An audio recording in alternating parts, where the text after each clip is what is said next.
আজ বর্ধমান যাব, তাই সকাল সকাল রেডি হয়ে বেরিয়ে পড়লাম আমি বাড়ি থেকে। এই ভর্তি দুপুরে কোনো টোটো নাই, নিঝুম রাস্তা। কি করব, তাই আমি বুক ভরা কষ্ট নিয়ে হাঁটতে লাগলাম রাস্তা দিয়ে। কিছুটা রাস্তা যাওয়ার পর একটা অবশেষে টোটো পেলাম আর চেপে পড়লাম আমি টোটোতে। যেতে যেতে আমি পৌঁছেও গেলাম আমাদের স্টপেজে।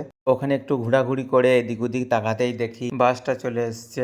তাড়াহুড়ো করে আমি উঠে পড়লাম বাসে।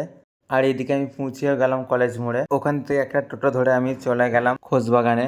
আর এখানে এসছে আমি ওষুধ নিতে। সুমন্ত মেডিকেল হলে গিয়ে আমি প্রেসক্রিপশনটা দিয়ে ঔষধগুলো নিয়ে আমি চলে এলাম ওখান থেকে। বেরিয়ে এসে ধরে নিলাম আমি একটা টোটোয় চেপে চলে এলাম আমি বর্ধমান জংশনে। আর এখানে ঢুকলি পেয়ে যাবো অনেক রকম গার্লফ্রেন্ড, না মানে ট্রেন।